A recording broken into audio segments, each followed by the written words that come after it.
말씀을 함께 보시겠습니다. 마태복음 6장 25절부터 34절까지 저와 여러분이 말씀을 교독하여서 봅니다. 그러므로 내가 너희에게 이르노니 목숨을 위하여 무엇을 먹을까 무엇을 마실까 몸을 위하여 무엇을 입을까 염려하지 말라. 목숨이 음식보다 중하지 아니하며 몸이 의복보다 중하지 아니하냐.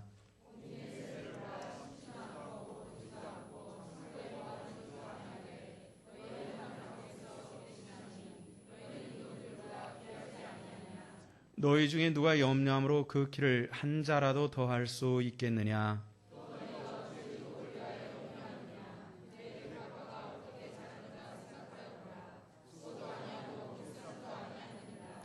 그러나 내가 너희에게 말하노니 솔로몬이 모든 영광으로도 입은 것이 이 꽃 하나만 갖지 못하였느니라.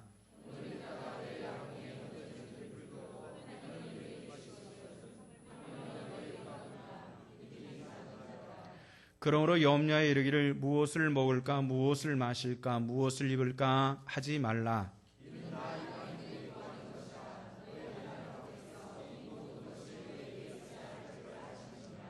그런즉 너희는 먼저 그의 나라와 그의 의를 구하라. 그리하면 이 모든 것을 너에게 더하시리라.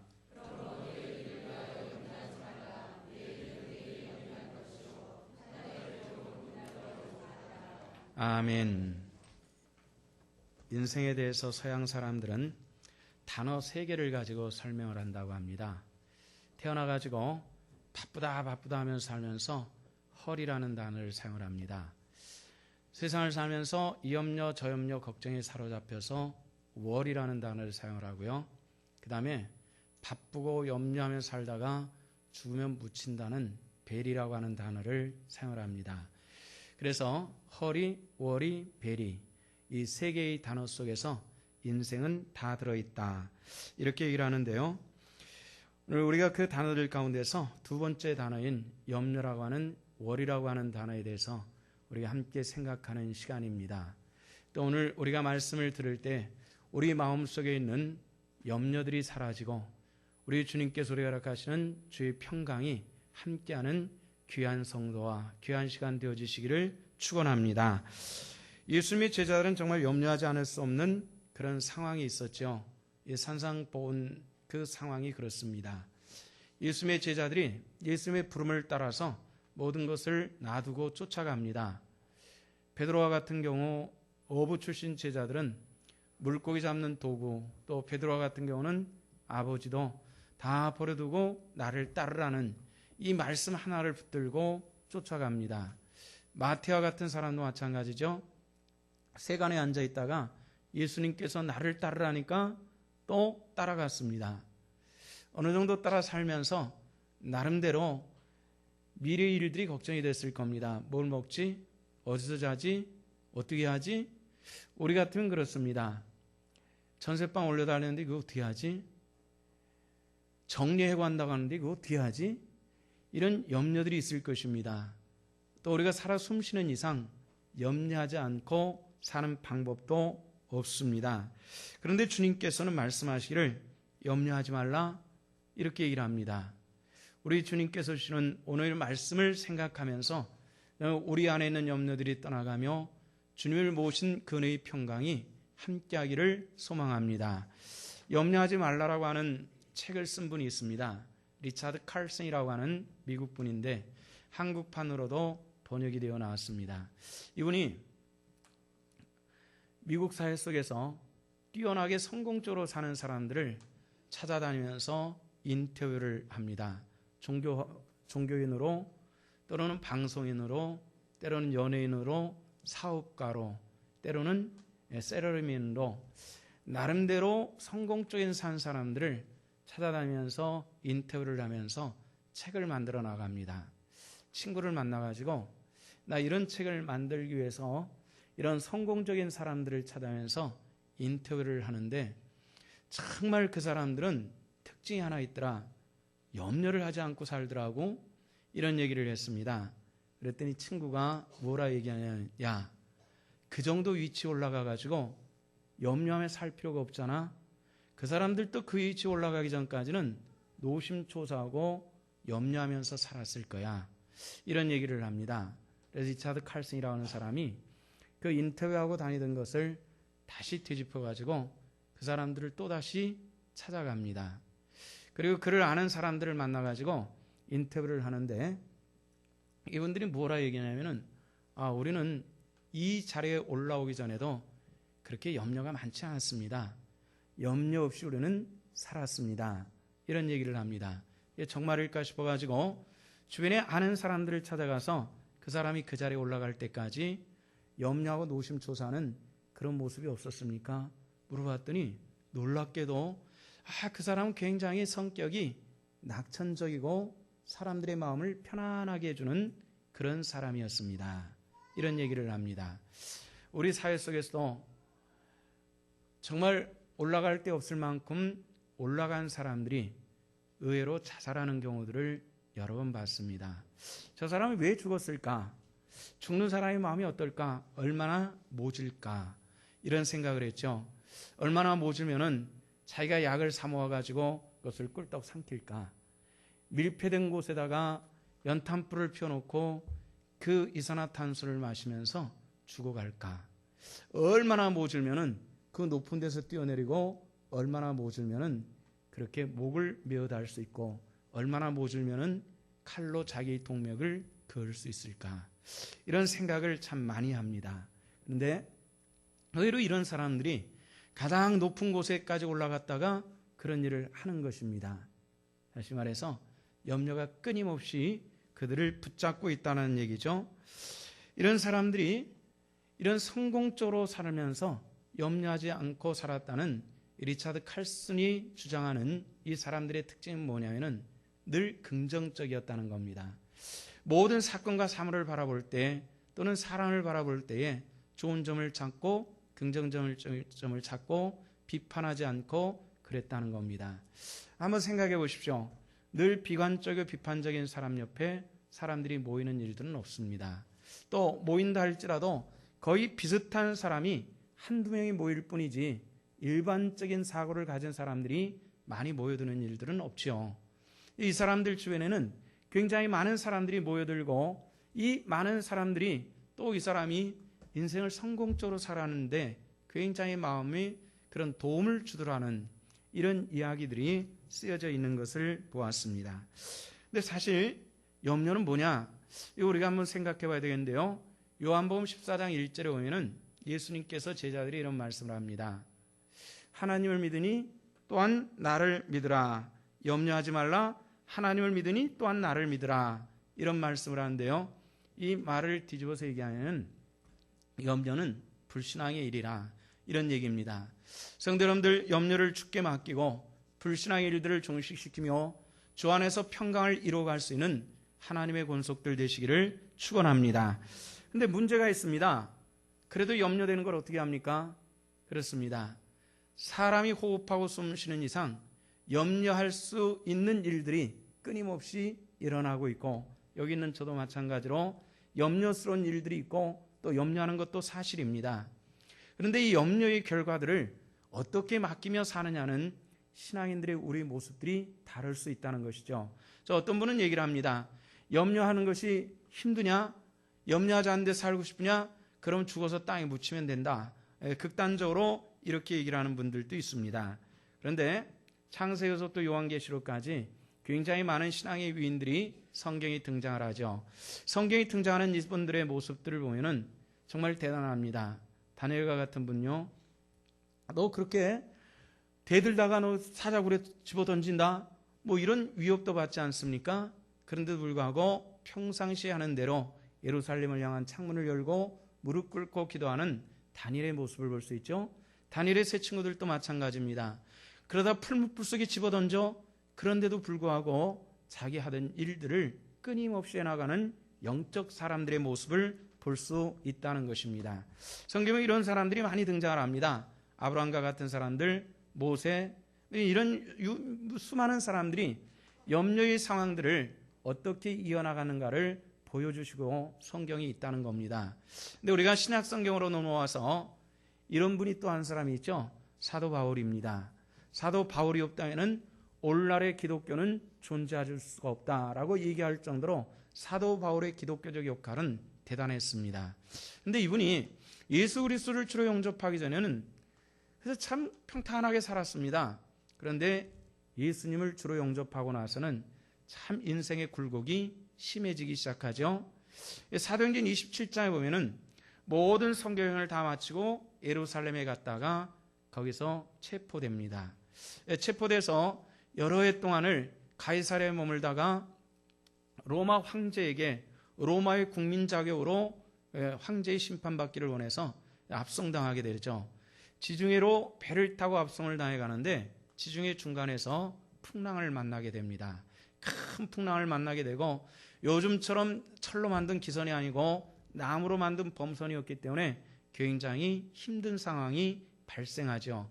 그 풍랑이 14일 동안 계속합니다. 보름 가까운 시간 동안 풍랑이 계속하는데요. 처음 3일 동안에 여러 가지 일들이 있었습니다. 물건을 내다 버리고 배를 가볍게 하기 위해서 별 일들을 다 하죠.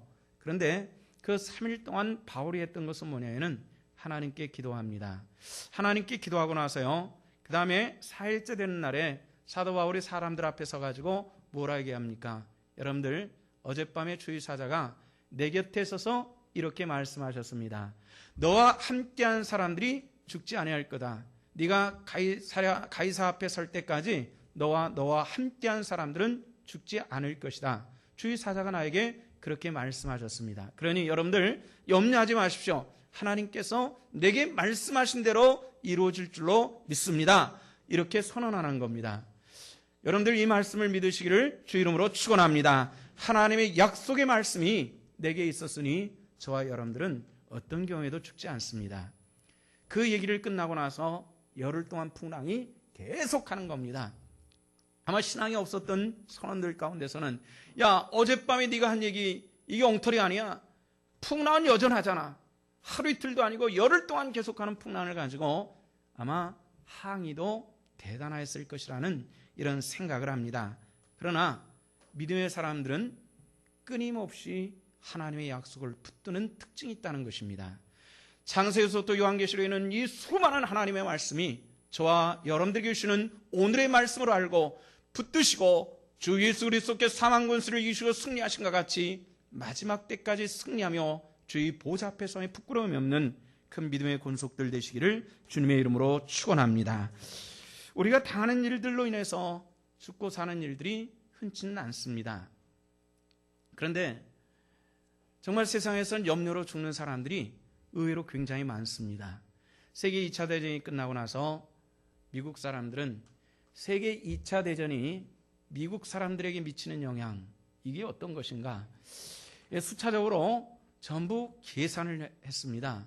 그랬더니 놀라운 것 하나가 발견이 되는데 이 전쟁 기간 동안에 군인들이 전쟁에서 전사하는 것은 당연하지만은 의외로 본토에서 전쟁하지 않은 민간인들의 사망 숫자가 엄청나게 급증하는 이런 걸 발견하게 됩니다. 아니 왜 이렇게 많이 죽었지? 이 기간 동안에 조사를 해봤더니 염려와 근심이 그들의 마음을 찔러서 결국은 염려가 사람들을 이렇게 많이 죽였더라는 얘기입니다. 우리 정부에서 발표한 내용들 중에 이런 것이 있습니다. 한국 사람들의 사망의 가장 큰 원인이 첫째는 암이라 그러대요. 두 번째는 혹시 뭔 줄 아십니까? 교통사고인 줄 알았어요. 그런데 작년에 교통사고를 넘어가지고 뭐가 2등을 하기 시작한 줄 아세요? 자살입니다. 스스로 죽는 자살이 한국 사람들의 사망 원인의 두 번째라고 합니다. 암이라고 하는 것이 음식물, 환경, 성격, 집안의 그런 유전적 요인 굉장히 얘기들을 많이 하는데 똑같은 환경, 똑같은 상황, 똑같은 그 부모 유전자를 받고 난 사람들 중에서도 누구는 암에 걸려 죽기도 하고 누구는 멀쩡합니다. 여기에 대해서 설명이 잘 안 되나 봐요. 그래서 사람들은 스트레스가 원인이다. 이 말의 뜻은 뭐죠? 염려가 원인이 되었다. 이렇게 이야기를 하고 있는 것입니다. 이게 우리들에게 굉장히 커다란 문제인데요. 수많은 사람들이 스트레스를 받아가지고 암에 죽고, 또 수많은 사람들이 스트레스를 받아가지고 자살을 하고, 한번 생각해 보세요. 얼마나 독하면은 약을 모아가지고 먹고, 얼마나 독하면 자기가 동맥을 긋고, 얼마나 독하면 위에서 뛰어내리고, 얼마나 독한 마음을 가져야 그 일이 가능할까.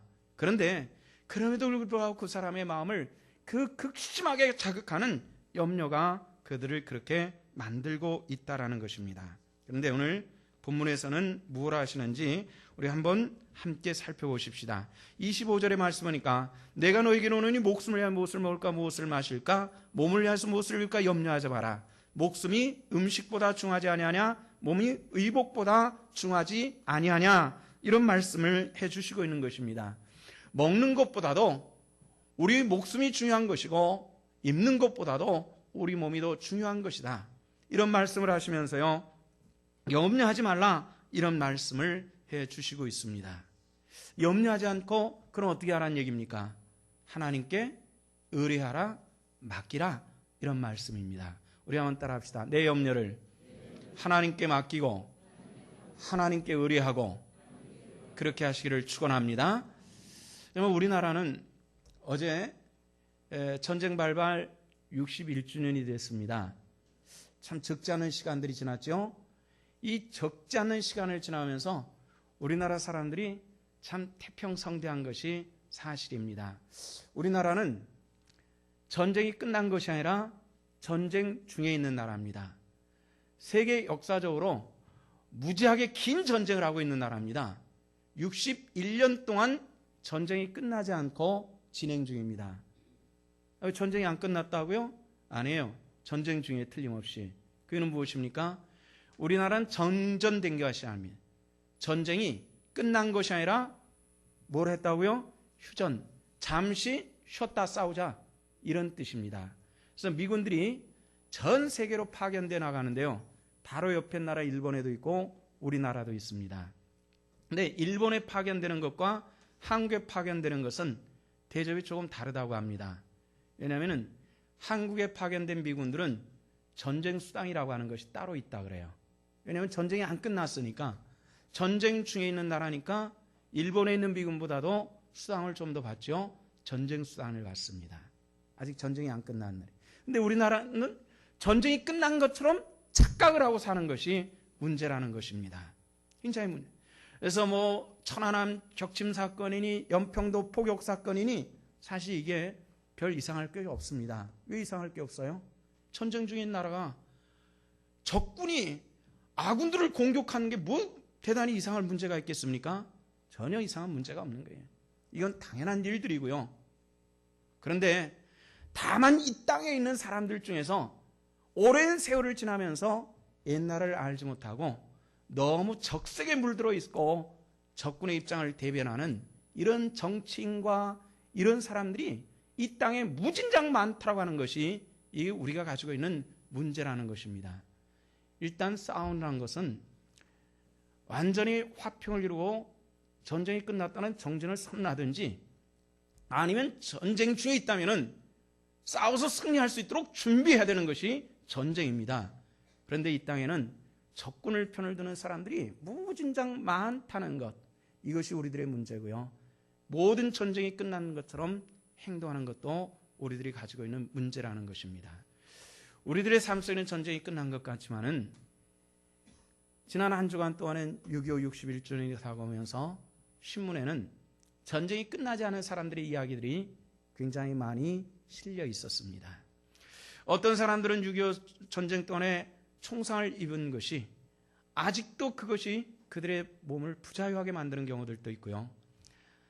결혼해가지고 얼마 있다가 남편을 보냈는데 돌아오지 못하는 아낙네가 아이 하나 키우면서 지금까지 살았는데 그 자식이 61세가 돼가지고 그를 기고했는데 이런 얘기가 있습니다.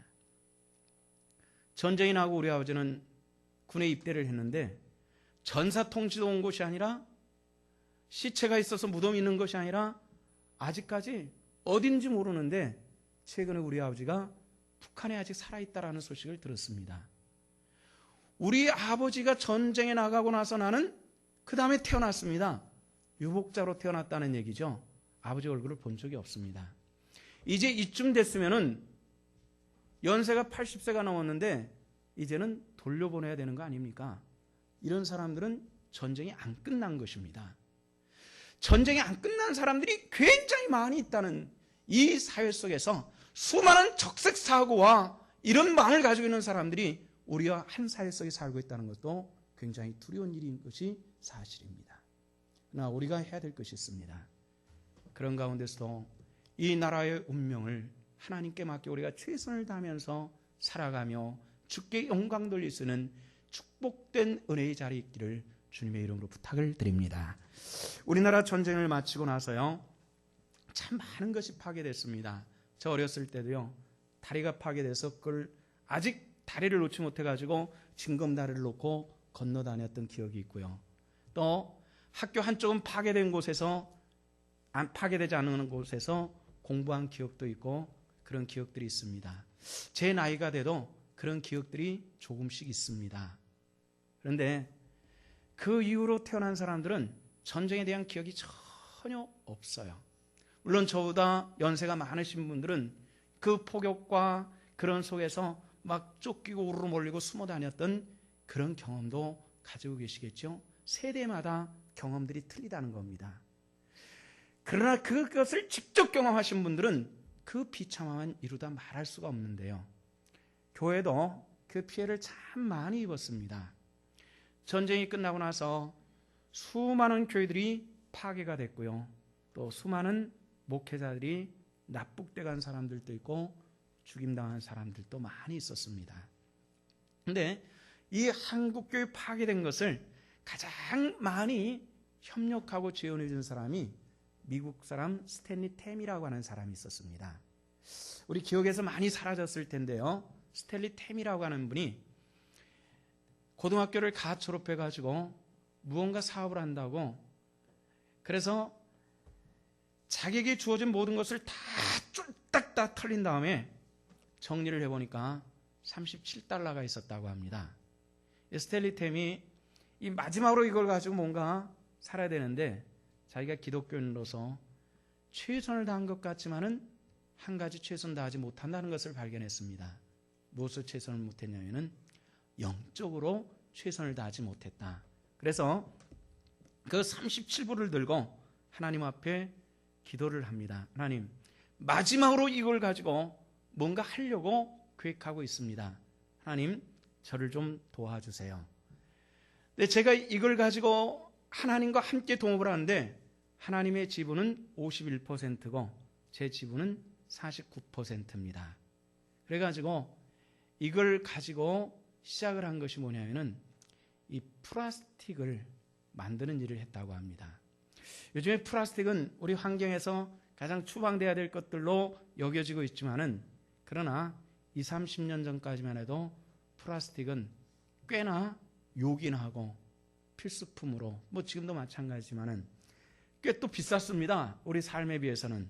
그래서 우리 교회도 초창기 개척되고 나서 가족 찬양대를 몇 가정 안 되니까 가족 찬양대를 하다가 조금 느니까 구역 찬양대를 했고 조금 느니까 기간 찬양대를 하고 뭐 이렇게 하고 있었는데, 가족 찬양대를 한 다음에 우리 교회 혹시 기억나신 분들이 계실지 모르지만은 시상할 때 뭘 했습니까? 1등은 요만한 바가지, 2등은 요만한 바가지, 3등은 요만한 바가지, 이렇게 시상을 했었습니다. 지금 분들은 아이 세상에 교회에서 1등 했다고 요만한 바가지가 뭐냐 이런 생각을 하지만 그땐 그것도 비쌌어요. 그러니까 그거 선물했던 겁니다. 그런데 유교를 다 끝난 다음에 이분이 플라스틱으로 돈을 많이 벌었어요. 그래서 정말 하나님의 목 51%를 떼어가지고 주의 사역을 시작을 했는데 가장 먼저 한 것이 한국교회 재건하는 일을 했다고 합니다. 그래서 이걸 가지고 부셔지고 때로는 아예 없어진 한국교회를 수리하고 재건하는 일에 320교회를 지원을 했고요. 그리고 전 세계에 스탠리 템이라고 하는 사람이 파송한 선교사가 당시 420명을 파송을 했다고 합니다. 우리가 염려하고 걱정했지만은 하나님께 맡기는 것을 잊어버리고 있었더라는 것이에요. 오늘 지금도 우리가 걱정거리를 가지고 이곳에 오셔서 예배 중에도 내 마음에 근심을 사로잡고 있다면 오늘 스탠텐과 같이 내 삶을 주께 맡기며 의지하는, 그래서 하나님께 쓰임받는 하나님의 권속들 되시기를 주 이름으로 축원합니다. 우리가 세상을 살면서 염려와 걱정과 때로는 이렇게 후덥지근하고 습도 높은 때는 짜증나는 일도 많이 생길 수 있죠. 주님은 이 거룩한 행복의 선생으로 공중의 새와 들에 나는 백합화를 세우셨다는 겁니다. 26절, 27절, 28절의 말씀 보니까 공중의 새를 보라. 먹이지 않아도 하나님께서 키우시지 않냐. 들에 나는 백합화를 보라. 이 백합화로 말하니까 흰 백자를 써가지고 향기 나는 백합화로 생각하는데, 옛날에 한문으로 나온 성경을 보신 분들은 기억나실지 모르겠는데 그때 이 백자는 흰 백자가 아니라 백백자를 썼습니다. 100가지의 꽃들이라는 얘기인데요. 사실 예수님께서 보신 꽃은 그런 100가지 그런 꽃의 이야기가 아니라 사실은 우리가 요즘에 보는 매양귀비, 들양귀비, 지금도 중동지방 이스라엘 땅 지금쯤 가면은 들양귀비가 굉장히 많이 펴 있습니다. 우리나라 들양귀비 요즘에는 이것이 귀화되면서 들판에 자주 볼 수 있는데 빨간색으로 피어나는 그런 꽃입니다. 그런데 이 중동지방에는 빨간 색깔뿐만 아니라 흰색도 있고 노란색도 있고 자주색도 있고 빨간색도 있고 여러 가지 색으로 굉장히 많이 핍니다. 이 많이 자라나는 이 꽃들을 바라보시면서 예수님께서 이 수많은 이 꽃들을 바라봐라.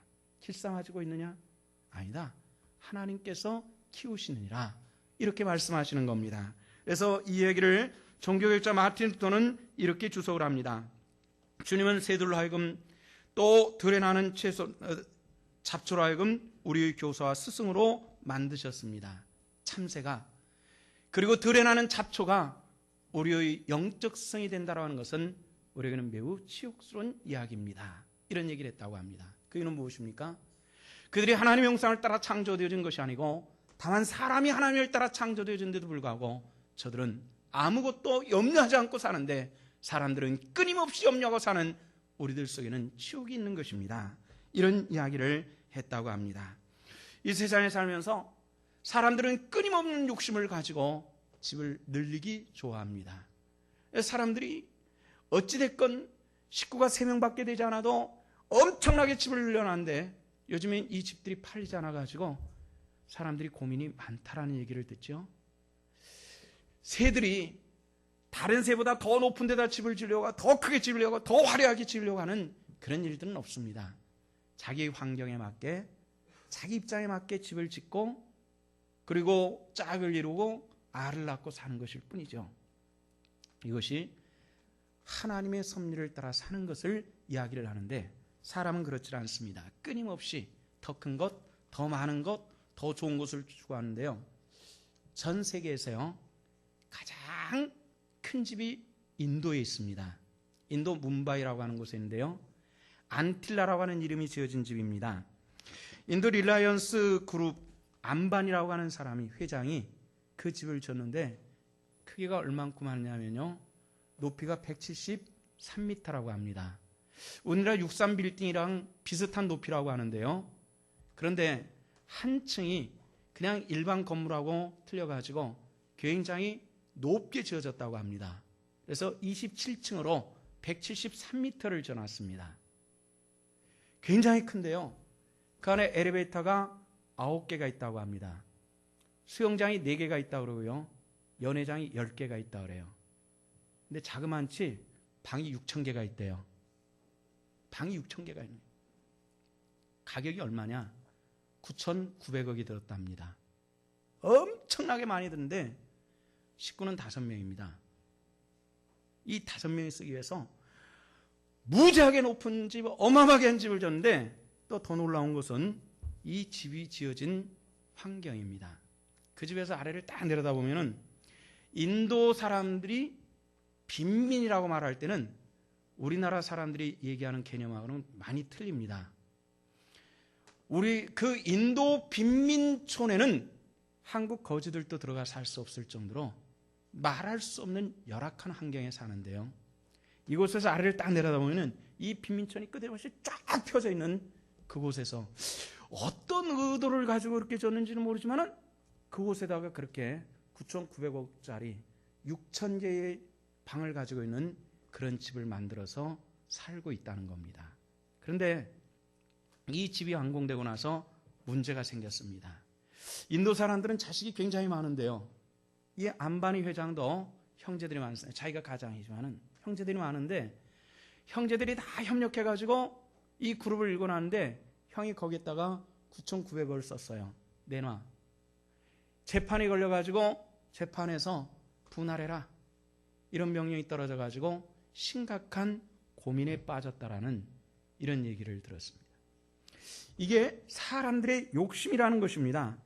이 안에 영화관도 있고 헬스클럽도 있고 수많은 있어요. 여기서 전혀 밖으로 나가지 않아도 무엇이든지 할 수 있는 그런 시설을 갖추고 있지만은 그럼 당신의 마음이 편안합니까? 편안하지는 않다는 것입니다. 주 예수 그리스도의 평안이 우리가 아무것도 없다 할지라도 저와 여러분들을 이끌어갈 수 있기를 주 이름으로 축원합니다. 염려에 대한 가장 큰 교훈이 하나 있습니다. 31절과 32절을 저와 여러분이 함께 읽도록 합니다. 다 같이 읽도록 합니다. 다 같이 시작. 그러므로 염려에 이르기를 무엇을 먹을까 무엇을 마실까 무엇을 입을까 하지 말라. 이는 다 이방인들이 구하는 것이라. 너희 하늘 아버지께서 이 모든 것이 너에게 있어야 할 줄을 아시느니라. 아멘. 자, 32절 말씀 보니까 이 모든 것은 누가 구하는 것이나 이방인들이. 이방인들은 어떤 사람들 얘기하는 것이에요? 뭐 다른 나라 사람들 얘기입니까? 아니에요. 예수를 알지 못하는 불신앙의 사람들의 얘기니라. 이 말의 뜻은 뭐죠? 염려하는 것은 불신앙의 일들이니라. 이런 얘기입니다. 예수 그리스도를 주로 영접하셨습니까? 그럼 염려를 주께 맡기시기를 주 이름으로 축원합니다. 다시 한번 질문합니다. 예수 그리스도를 주로 영접하셨습니까? 주의 평안이 여러분들에게 함께 하시기를 축원합니다. 모든 염려를 주께 맡기며 주의 평안을 이루어갈 수 있는 하나님의 사람들 되시기를 원합니다. 그래서 33절에서 뭐라 말합니까? 너희는 먼저 그의 나라와 그의 의를 구하라. 그래야만 이 모든 것을 너에게 더하시리라. 그의 의와 그의 나라는 무엇입니까? 여러 가지 의미가 있겠으나 하나님의 그 보좌를 버리시고 이 땅에 오신 예수 그리스도께서 나의 주가 되시고 나의 하나님이 되시고 그분이 내 삶을 다스려 나갈 때에 모든 것을 더하게 하시고 모든 것을 평강케 하시는 하나님의 놀라운 은혜가 우리 성도들 속에 나타나질 수 있기를 원합니다. 서울로 차를 타고 올라가다 보면은 양재동에 이르죠. 서울 초입에 양재동의 그 로타리 왼쪽으로 이렇게 바라보면은 코스트코, 이마트, 그 다음에 교육문화회관 이런 커다란 건물들이 몇 개 보입니다. 근데 교육문화회관 길 건너편으로 진흥문화원이라고 하는 것이 하나 있습니다. 진흥출판사 건물인데요. 한 5층 정도 되는 건물입니다. 아주 오래전서부터 그 건물 제일 위에는 이런 표가 하나 붙어 있습니다. 기도할 수 있는데 왜 염려하십니까? 하는 이런 표 하나가 붙어 있는 걸 보셨는지 모르겠습니다. 저는 갈 때마다 그걸 보는데요. 기도할 수 있는데 왜 염려하십니까? 그것이 오랜 시간 돼서 낡으면 또 다른 것을 붙이고 이걸 붙이기를 오랫동안 반복했는데 장로님이 하시는 일입니다. 기도할 수 있는데 왜 염려하십니까? 하는 그런 겁니다. 이 장로님도요. 사업하면서 참 어려움을 많이 겪습니다. 그래서 장로로서 사업이 어렵다고 염려와 걱정에 쌓여있는 자기 자신을 바라보면서 그런 가운데서도 내가 할 수 있는 일이 뭔가 이렇게 생각해 보니까 열심히 돈 벌기는 애썼으나 남은 것은 아무것도 없는데 정작 주의 백성으로서 한 일은 없더라. 그래서 그분이 주변 사람들에게 편지를 씁니다.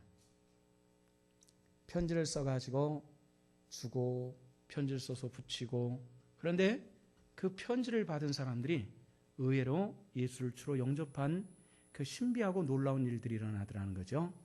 그래서 이분이 이슬비 편지라고 하는 것을 최초로 만드는 겁니다. 그래서 이슬비 편지라고 하는 것을 바탕으로 해가지고 진흥출판사를 만들고요. 기독교 계통에서는 꽤 중견 출판사로서 자리를 잡고 경제적으로 그렇게 애를 썼던 것들을 다 회복하면서 그리고 주일들을 감당하면서 그리고 감사로 왜 염려하십니까? 기도할 수 있는데 이런 글을 써놓았습니다.